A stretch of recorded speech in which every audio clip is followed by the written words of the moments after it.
신앙생활은요, 주인이 바뀌는 겁니다. 전에는 내가 주인 되어서 내 마음대로, 내 뜻대로, 내 생각대로 살아갔는데 예수 그리스도를 구주로 영접하고 주님이 내 안에 들어오시는 순간 내 주인이 바뀌게 되는 거예요. 내 주인이 바로 예수 그리스도가 되시는 거죠. 그래서 모든 일들을 내 뜻대로가 아니라 예수 그리스도가 원하시는 대로, 예수님이 기뻐하시는 대로, 그래서 가치관도 바뀌고 삶의 생활 패턴도 바뀌고 삶의 모든 모습들이 다 바뀌어지는 그런 삶이 바로 신앙생활이에요. 제가 가장 처음 목회했던 그 교회에서 가장 처음 전도되어 오신 분이,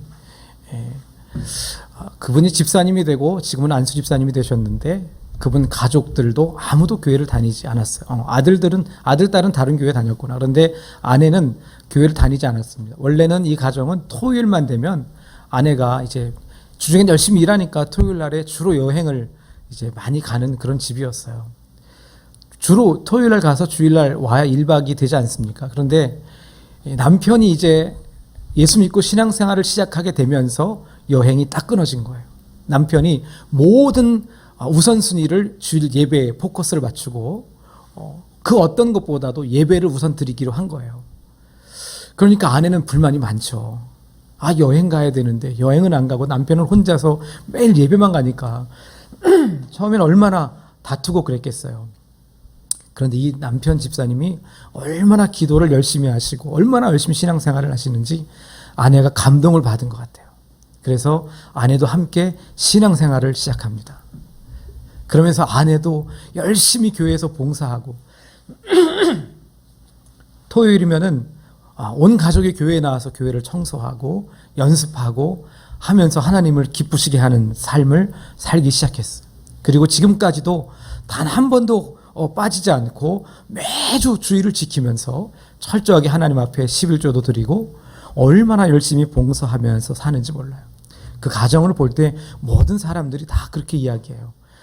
참 정말 예수님 닮았다. 정말 예수님이 기뻐하시는 가정이겠다. 다 모든 성도들이 그렇게 한 목소리로 입을 모아 이야기합니다. 부러워해요. 우리 가정은 어떻게 저렇게 잘 신앙생활할 수 있을까? 여러분, 우리가 언제까지 그런 사람들을 보면서 부러워만 할 수 있겠습니까? 언제까지 여러분 신앙 좋은 사람들을 부러워만 하시겠습니까? 여러분들도 한번 돌아보면서 주님, 나도 부족하지만 연약하지만 정말 하나님 기뻐하시는 그런 믿음의 삶을 살기 원합니다라고 기도하면서 그렇게 사모하는 여러분 되시기를 축복합니다. 그래서 하나님이 기뻐하시는 여러분들의 가정이 되시기를 바랍니다. 여러분, 그렇게 예수를 구주로 영접하고 주인이 바뀌는 순간에 우리는 위의 것을 바라보고 위의 것을 생각하며 위의 것을 찾는 사람으로 살아가야 돼요. 지난 시간에 제가 설명드렸던 것처럼 사도 바울이 그것을 권면하고 있는 것입니다. 위의 것을 생각하라. 위의 것을 찾으라. 그렇게 위의 것을 찾는 삶이 참된 성도의 삶이라는 것을 사도 바울이 가르쳐 주는 것입니다. 오늘 본문 12절은 이렇게 시작합니다. 그러므로 너희는, 여기서 너희가 어떤 사람인지 다시 한번 바울이 확인시켜 주고 있는데요. 너희가 어떤 사람이냐면 하나님이 택하시고 거룩하고 사랑받는 자라고 합니다. 하나님이 선택하신 자입니다. 죄로 가득하지만 거룩하게 해주시고 하나님이 사랑해 주셔서 이 세상을 하나님의 은혜 안에 살아가게 하신 자들이 바로 너희라고 하는 거예요. 그런 너희들은 이렇게 행하라라고 하면서 위의 것에 대한 구체적인 것들을 가르쳐 주고 있습니다. 위의 것이 구체적으로 어떤 것이냐. 오늘 12절로 14절에 있는 말씀이 그건데요. 우리 다시 한번 12절부터 13절 말씀 읽어보겠습니다. 시작. 그러므로 너희는 하나님이 택하사 거룩하고 사랑받는 자처럼 긍휼과 자비와 겸손과 온유와 오래 참음을 옷 입고 누가 누구에게 불만이 있거든 서로 용납하여 피차 용서하되 주께서 너희를 용서하신 것 같이 너희도 그리하고. 아멘. 여러분, 이 두 절 말씀에 온갖 아름다운 단어가 다 들어있어요. 그렇지 않습니까? 긍휼과 자비와 겸손과 온유와 오래 참음과 용서와 또 사랑. 여러분, 이 단어는 우리에게 너무나 잘 안 어울리는 것 같아요. 여러분에게 잘 어울린다고 생각하시나요? 아니면 저에게 잘 어울릴까요? 여러분, 저도 저렇게 살 자신이 없어요. 저도 저런 사람이라고 자부할 수가 없습니다. 왜냐하면 저도 불끈불끈 올라오는 이 성격이 있고요. 그리고 아주 가끔 이 나쁜 생각과 나쁜 마음으로 사람들에게 좀 혼내주고 싶은 그런 유혹도 찾아옵니다. 그런데 어떻게 제가 사람들을 막 용서하고 긍휼히 여기고 그럴 수가 있겠습니까? 저나 여러분과는 참 거리가 먼 그런 단어가 아닐까, 이런 생각이 들죠. 여러분, 이런 단어가 정말 잘 어울릴 만한 그런 분이 생각나시는 분이 있으신가요?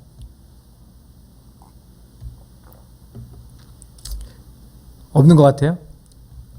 저는 아직까지 잘 모르지만 우리 심순애 성도님 잘 어울리지 않을까?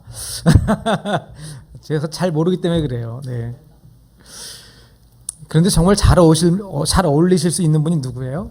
바로 예수님이시죠. 예수님. 오직 예수님은 정말 이 단어가 너무나 잘 어울리시는 그런 분이라는 것을 우리가 성경을 통해서 너무나 잘 알고 있잖아요. 여러분, 이 단어는요, 하나님 나라의 단어입니다. 하나님의 단어예요. 긍휼이요? 여러분, 세상에 긍휼이 있습니까? 자비가 있어요? 죄 지으면 죄 지은 만큼 법의 잣대로 심판을 받고 형벌을 받는 것입니다. 용서가 어디 있습니까, 여러분? 용서는 오직 자기 가족에게만 해당되는 그런 단어인 것 같아요. 제가 며칠 전에 뉴스를 보는데요, 아주 안타까운 사연이 소개가 되더라고요. 몇 년 동안 무직으로 살고 있는 한 가난한 가장이었는데요, 이분이 직장을 그렇게 구하고 싶은데 직장이 잘 안 구해지는 거예요. 그러다가 하루에 일당 15만 원 준다고 하는 직장이 생겼어요. 전화를 걸어보니까 한 서류 봉투를 지정된 장소에서 받아다가 지정된 곳에 전달해주면 되는데, 아주 간단한 일인데 혹시나 싶어가지고 이 서류들을 확인해 보니까 사업자 등록증이나 제반 서류들이 잘 갖춰져 있는 회사였어요. 그래서 안심하고 이분이 이제 하루 일당 15만 원을 받기로 하고 일을 시작합니다. 그런데 며칠이 지나지 않아서 이분이 경찰에 체포가 됐어요. 알고 보니까 그 일이 보이스피싱이었던 거예요.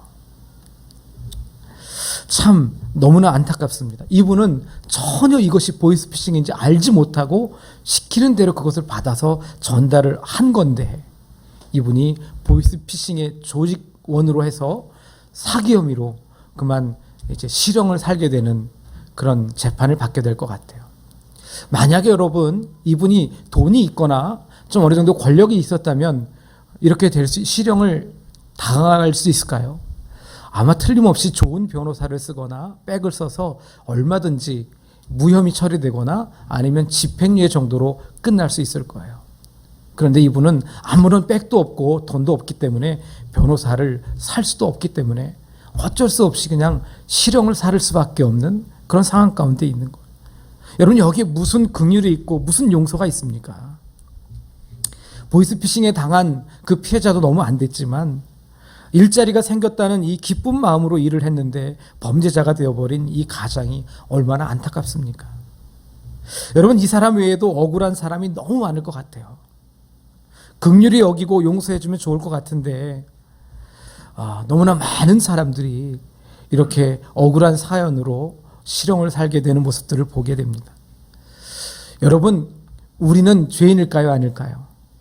우리는 모두가 죄인입니다. 로마서 5장 12절은 이렇게 말씀합니다. 우리 다 같이 한번 읽어보실까요? 시작.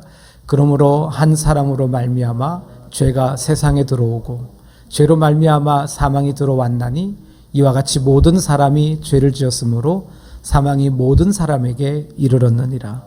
아멘. 모든 사람이 죄를 지었다. 성경은 이렇게 말씀하고 있습니다. 모든 사람이 죄를 범하였으니 하나님의 영광에 이르지 못했다고 로마서 3장에서도 또 말씀하고 있습니다. 여러분, 우리가 모두가 죽을 수밖에 없는 죄인이었습니다. 그런데 하나님께서 우리에게 자비를 베풀어 주셔서 긍휼히 여겨주시고 용서해 주신 거예요. 뿐만 아니라 우리를 하나님의 자녀로 삼아 주셔서 최고의 사랑을 주시기 원하십니다. 우리가 바로 그런 사랑을 받고 있는 사람입니다. 그런 사랑을 받고 있는 너희는 그런 사람답게 행하라라고 말씀하고 있는 것입니다. 하나님을 모르는 세상 사람들에게 이 말씀을 주시는 것이 아니라 하나님께서 선택받고 사랑을 받고 있는 하나님의 자녀들에게 거룩하고 사랑받는 자처럼 행하라라고 이렇게 말씀하고 있는 것입니다. 할렐루야. 여러분 화면 전환을 해야지. 여러분 이렇게 살 수 있겠습니까? 이런 단어들은요, 제가 서두에 말씀드렸지만 본래 하나님의 단어입니다. 예레미야 3장 12절에 이렇게 말씀합니다. 나는 긍휼이 있는 자라 노를 한없이 품지 아니하느니라. 여호와의 말씀이니라. 긍휼한 하나님입니다. 또 이사야 63장 7절에 이렇게 말씀합니다. 내가 여호와께서 우리에게 베푸신 모든 자비와 그의 찬송을 말하며 그의 사랑을 따라 그의 많은 자비를 따라 이스라엘 집에 베푸신 큰 은총을 말하리라. 또 요한일서 4장 16절에 하나님은 우리를 사랑하시는 사랑을 우리가 알고 믿었노니 하나님은 사랑이시라. 할렐루야. 하나님은요 자비의 하나님이시고요, 긍휼의 하나님이시고요, 사랑의 하나님이십니다. 본래 하나님에게만 해당되는 이런 단어들을 우리에게 주시면서 너희도 이렇게 살아라 라고 하시는 말씀이에요. 아니 근데 하나님께만 해당되는 이런 단어를 우리에게 말씀하시면서 이렇게 살아라 하면 우리가 네 주님 알겠습니다 하면서 이렇게 사라지던가요? 그렇게 살 수 있나요? 정말 힘들어요. 그렇게 사는 사람이 얼마나 되겠습니까? 여러분 우리 가끔 그런 말 하지 않나요? 야, 너 권사잖아, 너 집사잖아, 너 교회 다닌다며? 그러면 좀 교인답게 살아야지. 우린 그렇게 이야기해요. 야, 내가 교회 다니지 내가 예수님이냐? 내가 하나님이야? 내가 어떻게 예수님처럼 살아? 내가 어떻게 하나님처럼 살아? 나도 사람이거든? 그렇게 이야기합니다. 그렇습니다. 우린 예수님도 아니고요, 하나님도 아닙니다. 그래서 긍휼히 여길 수도 없고 자비를 베풀 수도 없으며 용서할 수도 없습니다. 그런데 사랑하라고요? 예, 말도 안 되죠. 여러분 얼마나 왼수 같습니까? 내 남편, 내 마누라도 왼수처럼 보이는데 내 자식도 왼수처럼 보일 때가 한두 번이 아닌데 어떻게 남을 사랑해요? 여러분 바울 사도가 그걸 모르겠어요? 아니 어떻게 그런 일을 행하라고 하는 것입니까? 바울은 12절 말씀에서 이렇게 말씀합니다. 옷 입고 옷을 입으래요. 우리가 옷을 입은 사람이라고 이야기합니다. 어떤 옷을 입었느냐? 10절 말씀을 한번 볼까요? 10절 다 같이 읽어봅니다. 시작. 새 사람을 입었으니 이는 자기를 창조하신 이의 형상을 따라 지식에까지 새롭게 하심을 입은 자니라. 여기서 보니까 새 사람을 입었다 그래요. 여러분 내가 주인 되었던 옛사람, 죄인 되었던 이전의 모습을 십자가에 못 박고 하나님이 주시는 의의 옷을 입고 새 사람이 된 것입니다. 그래서 시편 기자는 132편 9절에서 이렇게 말씀합니다. 주의 제사장들은 의를 옷 입고 주의 성도들은 즐거이 외칠지어다. 의를 옷 입고 그랬어요. 의의 옷은요 하나님만 입혀주시는 것입니다. 하나님이 입혀주시는 의의 옷이 없이는 우리는 하나님을 볼 수도 없고 만날 수도 없습니다. 오직 하나님이 입혀주시는 의의 옷을 입어야만 하나님을 만나고 예배할 수 있는 것입니다. 로마서 13장 14절에 이렇게 말씀합니다. 오직 주 예수 그리스도로 옷 입고 정욕을 위하여 육신의 일을 도모하지 말라. 우리 다 같이 한번 다시 읽어보실까요? 시작. 오직 주 예수 그리스도로 옷 입고 정욕을 위하여 육신의 일을 도모하지 말라. 아멘. 예수 그리스도로 옷 입은 사람은 정욕을 위하여 육신의 일을 하면 안 됩니다. 우리가 하나님의 자녀가 되는 순간 하나님이 입혀주시는 의의 옷, 곧 예수 그리스도로 옷을 입은 것입니다. 이 옷을 입을 때 하나님께서 내 속에 들어오셔서 새 사람의 모습으로 살아가도록 역사하시는 것입니다. 예수 그리스도의 옷은 곧 너희가 내 안에 내가 너희 안에 거하는 신비하고 놀라운 영적 결합을 의미하는 것입니다. 나는 긍휼히 여길 수 없고 나는 자비를 베풀 수 없으며 용서할 수도 없고 사랑할 수도 없습니다. 하지만 예수님께서 내 안에 오셔서 의의 옷으로 나를 감싸고 내가 주인된 삶이 아닌 예수가 주인된 삶을 살게 하시는 거예요. 내가 긍휼히 여기는 것이 아닙니다. 내가 자비를 베풀고 용서하는 것이 아닙니다. 내가 사랑하는 것이 아닙니다. 이 모든 것은 다 예수님께서 하시는 거예요. 예수님께서 나를 통해 일하시는 것입니다. 이것이 바로 예수 그리스도로 옷 입는 거예요. 저도 사람인지라 가끔씩 불끈불끈 제 성격이 올라와요. 그러면 심지어 아내에게도 막 큰 소리 치려고 하고, 아내에게 윽박지르려고 하고, 아내를 막 깔아 뭉개 내리려고 해요. 그런 말을 막 하려고 해요. 그러면 제 마음속에서 다른 생각이 들어요. 그러면 안 되는데. 그러면 안 되는데. 그런 생각이 들어요. 여러분, 그 생각이 왜 들까요? 예수 그리스도로 옷을 입었기 때문에 주님이 내 마음속에 생각을 바꾸어 주시는 거예요. 그것이 아니다. 나는 그렇게 하고 싶지만 내 안에 계신 주님께서는 그렇게 하면 안 된다고 저를 붙들어 주시는 거예요. 저를 잡아 주시는 거예요. 여러분, 참 부끄러운 고백이지만 제가 고등학교 때 담배를 배웠어요.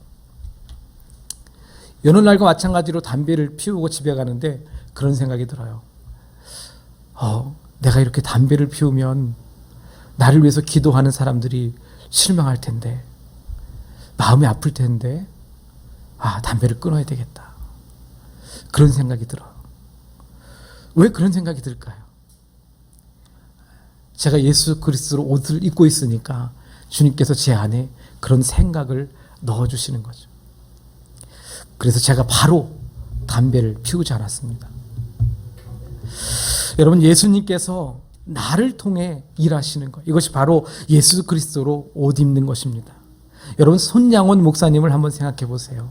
이분은 살인마의 손에 자기의 두 아들을 아주 잔인하게 총살을 당해 죽임을 당했습니다. 자기 아들이 이 이웃집에 있는 일본의 앞잡이에게 총살을 당하는 거예요. 그런데 이 목사님이 자기 아들을 죽인 그 원수 같은 그 형제를 사랑으로 용서하고 품어주면서 자기의 양자 아들로 삼아요. 그렇게 생각할 수 있을 것 같아요.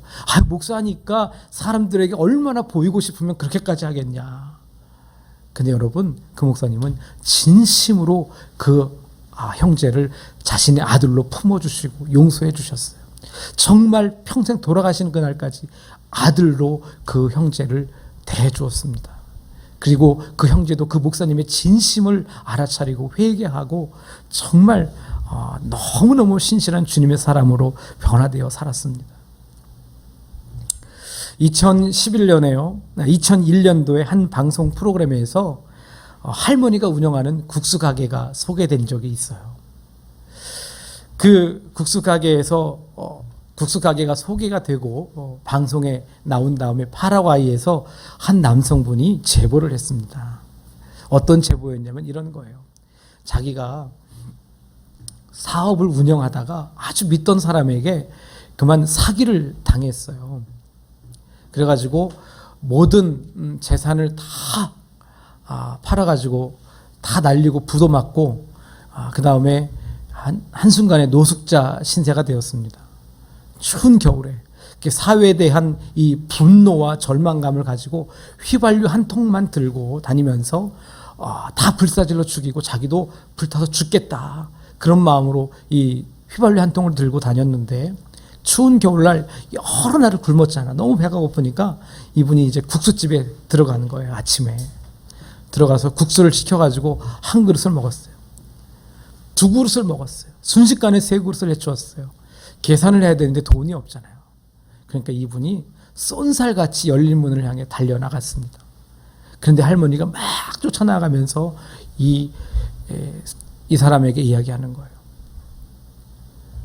뛰지 마, 걸어가, 넘어져, 다치면 안 돼. 그렇게 이야기하는 거예요. 도둑놈 잡아라, 도둑놈 잡아라, 이게 아니라 걸어가, 뛰지 마, 다쳐.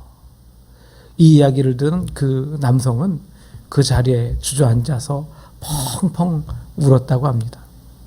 자기 마음에 있던 그 울분과 분노가 다 눈 녹듯이 사라져서 이분은 파라과이에 가서 사업을 시작했는데 너무나 잘 돼가지고 자리를 잡고 살고 있는데 마침 그 할머니가 TV를 통해 소개가 되고 있는 거예요. 그 할머니의 용서는 한 사람의 인생을 바꿨습니다.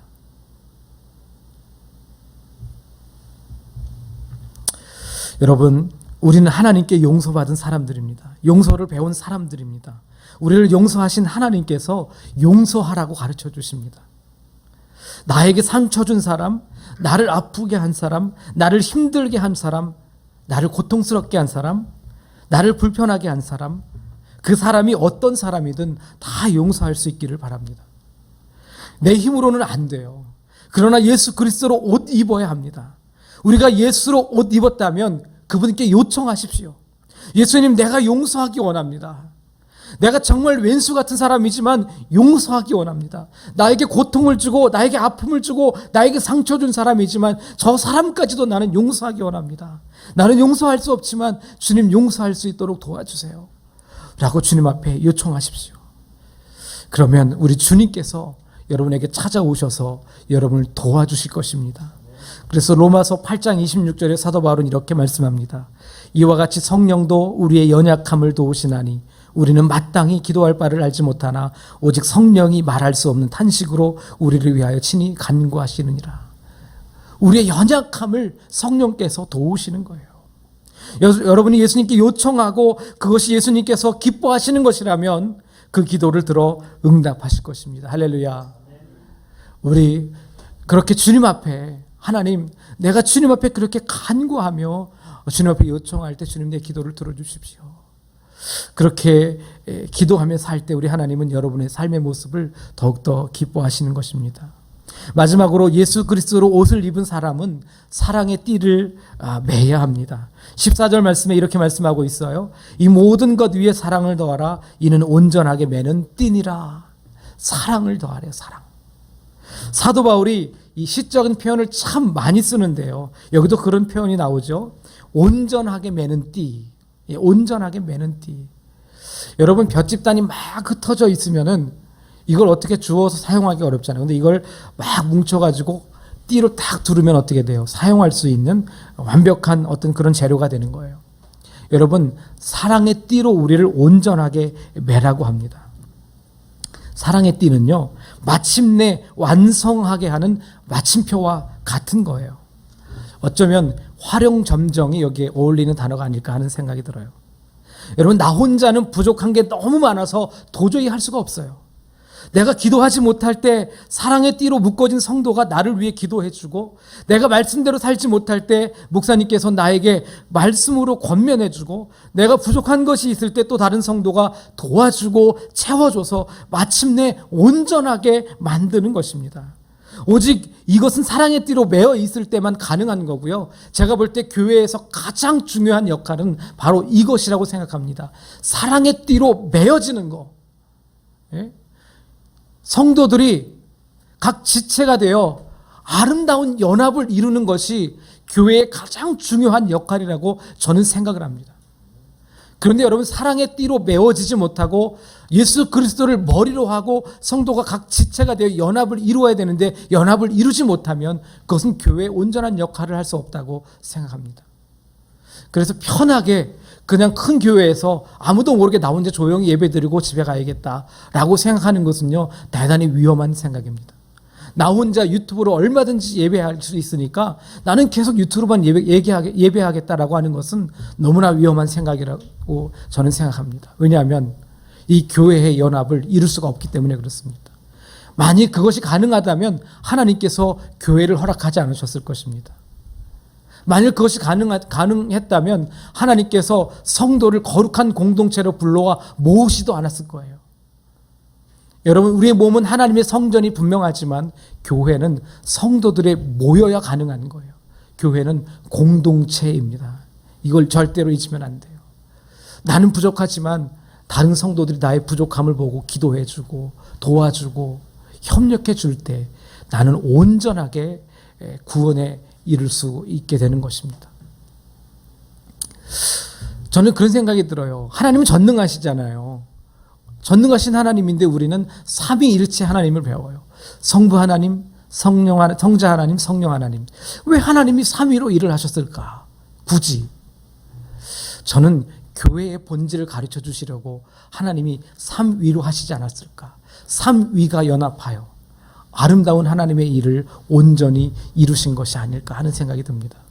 성부 하나님은 천지를 만드시고 성자 하나님은 우리의 죄를 용서하시기 위해서 이 땅에서 대속의 제물로 죽으셨다가 부활하시고, 성령 하나님은 우리에게 영으로 오셔서 각 심령마다 임하셔서 역사하시고 인도하시는 그 하나님의 능력으로 굳이 한 분으로 다 하실 수 있음에도 불구하고 삼위의 모습으로 오신 것은 이렇게 아름다운 연합을 이루어가는 공동체를 보여주시려고 하신 것이 아닌가 하는 그런 생각을 해봅니다.